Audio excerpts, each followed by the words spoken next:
இப்போ உங்கள் சாய் பல்லவி மேடமே இருக்காங்க, நம்ம சினிஃபீல்டில் தான் இருக்காங்க. அவங்கள யாருமே வந்துட்டு டாக்டர் சாய் பல்லவி எம்பிபிஎஸ்னு அந்த அளவு மக்கள் மத்தியில் இத்தனைக்கும் இவங்க படம் நடிச்சு கோடி கோடியாக சம்பாரிச்சிட்டாங்க. இதுதான் திறமன்றதுமா. 6 மாதம் தான் சோசியல் மீடியாவில் வந்திருக்கோம். எங்கே பார்த்தாலும் டாக்டர் திவாகர் பிபிடி, யாரை பார்த்தாலும் பாருங்கள் என் படித்த படிப்பு தான் அதில் மென்ஷன் பண்ணுறாங்க. அதில் கிடைக்கிற சந்தோஷமே சூப்பராக இருக்குமா. நேற்று ஒரு ஃபிசியோதெரபிஸ்ட் நார்த் இந்தியாவிலேருந்து மெசேஜ் பண்ணா, சார் உங்களால் நம்ம ப்ரொஃபஷனும் சேர்த்து பயங்கரமாக பேசப்படுது, எங்களுக்கு ரொம்ப ஹாப்பியாக இருக்குது சார் அப்படின்னாங்க. யாரை பார்த்தாலும் இதுதான் கிளினிக்கல் ப்ராக்டிக்ஸுக்கும் அதுக்கும் உள்ள வித்தியாசம். கிட்டத்தட்டமா கிளினிக்கல் ப்ராக்டிக்ஸ்ன்றது ஃபிசியோதெரபின்றது ரொம்ப கஷ்டம். எம்பிபிஎஸ் கூடமா இன்ஜெக்ஷன் போடுவாங்க, மருந்து மாத்திரை கொடுப்பாங்க. ஃபிசியோதெரபின்றது மருந்தில்லா மருத்துவம். ஒரு பேஷண்ட்டை பார்க்கணும்னா 1 மணி நேரம் ஆகும். ரொம்ப பொறுமை தேவை. அவங்கள வந்து ஸ்ட்ரெச்சிங் பண்ணி ஸ்ட்ரென்தனிங் பண்ணி மசில் பவர் காலை தூக்குனா அப்படி கீழே விழுந்துடும், 0வில் போயிடும். மசில் பவர் நார்மலில் வந்து 5, 0வில் வந்து 5க்கு கொண்டு வர ஒரு குழந்தையை பெற்று எடுத்து ஒரு தாய் எவ்வளோ கஷ்டம் அனுபவிப்பாங்களோ அவ்வளோ கஷ்டத்தை நாங்கள் அனுபவிப்போம்.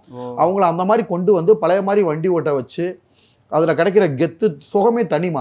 சமுதாயத்தில் எவ்வளோ பெரிய ஆள் வந்தாலும் மதிப்பு இருக்காதுமா. படித்த படிப்புக்கு ஒரு மதிப்பு இருக்கும். அதுலேயும் ஃபிசியோதெரபின்னு படித்தப்போ ஒரு தனி மதிப்பு இருக்கும். அதனால் எனக்கு என்ன ஆசைனா கிளினிக் வச்சு இந்த மாதிரி சமுதாயத்தில் கிளினிக் வச்சு ப்ராக்டிக்ஸ் பண்ணி நோயாளிகளை சரி பண்ணணுன்றது நம்மளோட எய்முமா.